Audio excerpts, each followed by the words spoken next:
Hello everyone. तो जैसे कि मैंने आपको पिछले वीडियो में अर्नेस्ट मेयर के बारे में समझा रखा है, उसके बाद अब हम स्टार्ट करेंगे chapter first the living world. ठीक है, तो द लिविंग वर्ल्ड में हम लोग जो ये वाला हमारा पैराग्राफ है, हाउ वंडर से लेकर व्हाट इज़ लिविंग, ठीक है, ये समझेंगे। ठीक है, ये अभी मैं बोर्ड पे समझाऊंगी, उसके बाद इसकी हिंदी समझेंगे। तो चलिए समझते हैं। चलिए, तो फर्स्ट पॉइंट मैं लिख रही हूँ। ठीक है, तो फर्स्ट पॉइंट हमारा क्या है? Living world. Living world is diverse, यानी कि लिविंग वर्ल्ड कैसा है? डाइवर्स यानी कि बड़ा है। ठीक है, एंड मैनी ऑर्गेनिज्म, ठीक है, many organism, many organisms can be present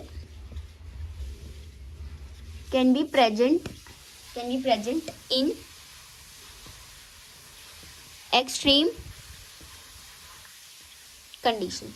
ठीक है, तो लिविंग वर्ल्ड बहुत बड़ा है, उसमें कुछ ऐसे ऑर्गेनिज्म पाए जाते हैं जो कि एक्सट्रीम कंडीशन में भी रह लेते हैं। एक्सट्रीम कंडीशन यानी कि मीन्स एक्सट्रीमोफाइल से आपको समझाती हूँ। एक्सट्रीमोफाइल्स, अब एक्सट्रीमोफाइल्स, एक्सट्रीमो मतलब क्या होता है? Harsh condition. ठीक है, हार्श कंडीशन आपको समझ आएगा अब। हार्श कंडीशन, और फाइल्स मतलब लविंग। ठीक है, तो जो ऑर्गेनिजम्स हार्श कंडीशन से प्यार करते हैं उसे एक्सट्रीमोफाइल्स बोलते हैं। ठीक है, एग्जाम्पल में आपको मिल जाएगा आर्कीबैक्टीरिया। ये जब आप चैप्टर 2 पढ़ेंगे, ठीक है, तो उसमें आपको आर्कीबैक्टीरिया के बारे में दिया होगा। ठीक है, चैप्टर 2 जब आप पढ़ेंगे तो आर्कीबैक्टीरिया के बारे में अच्छे से दिया हुआ है।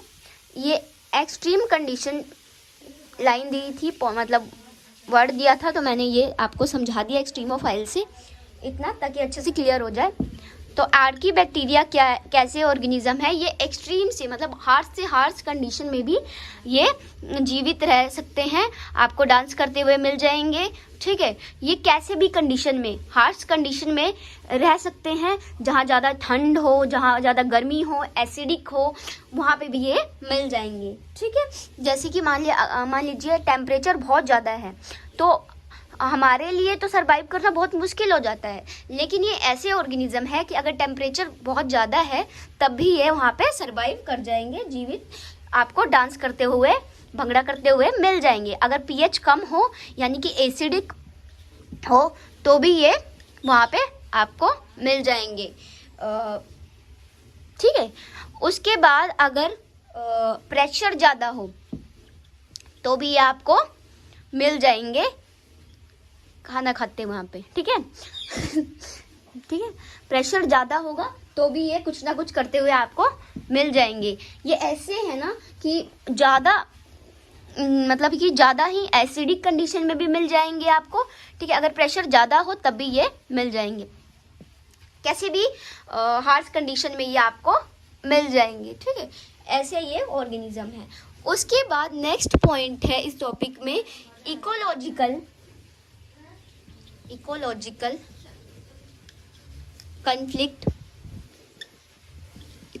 conflict and cooperation. तो कन्फ्लिक्ट और कोऑपरेशन से आप क्या समझते हैं?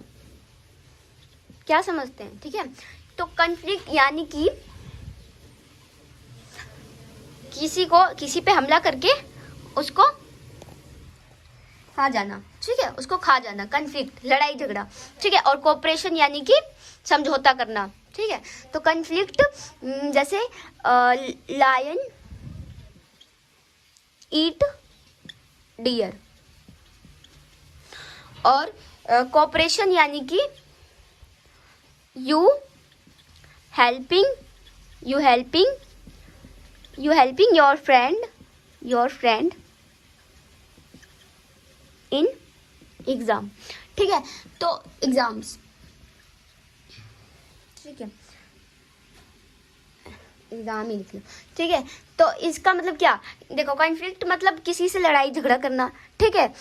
और कोऑपरेशन यानी कि मतलब मान लीजिए आपके घर पे चीनी खत्म हो गई है या आपके घर पे कुछ आलू खत्म हो गया है, तो आप पड़ोसियों से जाकर ले रहे हैं, ठीक है। अगर उनके घर पे कुछ खत्म हो गया है, दूध खत्म हो गया है, तो वो आपके घर पे आके ले रहे हैं, तो दैट इज कॉल्ड कोऑपरेशन। तो ये कोऑपरेशन है, समझौता कर रहे हैं हम एक दूसरे से, ठीक है, एक दूसरे के काम आ रहे हैं। लेकिन कन्फ्लिक्ट क्या, कि किसी से लड़ाई झगड़ा करना, किसी को नुकसान पहुंचाना, ठीक है, कन्फ्लिक्ट।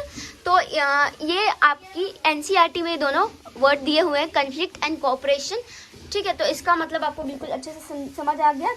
इसके बाद है आप क्या, इसके बाद दिया हुआ है कि पहले इसको अच्छे से समझते हैं, ठीक है। कि देखिए प्रकृति में हर जगह, ठीक है, हर जगह लड़ाई होती रहती है, ठीक है। चाहे आप बाहर देखें, ठीक है, चाहे आप बाहर देखें तो बाहर भी कोई ना कोई लड़ाई झगड़ा कर ही रहा है, कुछ ना कुछ गतिविधियां हो ही रही हैं, ठीक है, हमारे वर्ल्ड में, ठीक है। बाहर भी हो रही हैं, अंदर भी हो रहा है। अंदर कैसे हो रहा है, बॉडी के अंदर हमारे सेल, ठीक है, हमारी तबीयत खराब हो जाती है, हाँ, हमारे पेट खराब हो जाता है, ठीक है। तो वो कैसे होता है कि अंदर के सेल भी कुछ ना कुछ ऐसा कर रहे हैं, काम कर रहे हैं, ठीक है। तो अंदर भी हलचल है, बाहर भी हलचल है, ठीक है।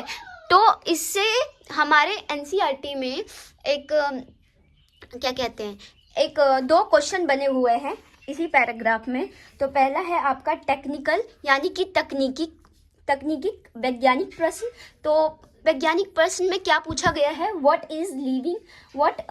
Living is as oppose to the non living. और फिलोसफिकल एक क्वेश्चन है जिसमें पूछा हुआ है what is the purpose of life. तो ये अभी हम समझेंगे, ठीक है। पहले मैंने ये आपको समझा दिया, ठीक है। अब हम वो चीज़ समझ लेते हैं। तो पहला हमारा क्यों, हमने देखा कि बाहर भी कुछ ना कुछ हलचल हो रही है, अंदर भी कुछ ना कुछ हलचल हो रही है। तो इससे हमारे मन में 2 सवाल उठते हैं, 2 क्वेश्चन है। एक टेक्निकल यानी कि तकनीकी, ठीक है,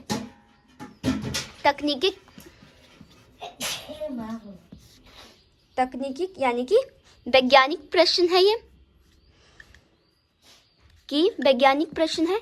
और क्या है वैज्ञानिक प्रश्न, कि लिविंग और नॉन लिविंग में क्या फ़र्क है, ठीक है, लिविंग और नॉन लिविंग में क्या फ़र्क है। तो ये क्या है कि इसमें बोला, ये एनसीईआरटी की ही लाइन है, बिल्कुल ऐसे ही दी हुई है जैसे मैं लिख रही हूँ। What living is as opposed to the non living. मतलब मीन्स इसका मतलब क्या है कि कैसे जो लिविंग है वो नॉन लिविंग से अलग है। और दूसरा क्वेश्चन आपका क्या है, फिलोसफिकल क्वेश्चन है। बस एक पॉइंट ये है, उसके बाद हम एनसीईआरटी पढ़ेंगे। तो मैं आपको ये टेक्निकल क्वेश्चन और फिलोसफिकल क्वेश्चन का आपको दिखाऊंगी कि कहाँ पे ये लिखा हुआ है। तो आपको अच्छे से क्लियर होगा जब आप ये सब समझ लेंगे। तो फिलोसफिकल यानी कि दार्शनिक, ठीक है, दार्शनिक प्रश्न, ठीक है। तो इसका मतलब कि हमारे जीवन का क्या उद्देश्य है। जब हम अंदर या बाहर देखते हैं तो कुछ ना कुछ होता रहता है, ठीक है। तो हमारे मन में ये ज़रूर उठेगा सवाल कि आखिर हमारे जीवन का उद्देश्य क्या है, ऐसा क्यों हो रहा है, ठीक है। तो what is the purpose of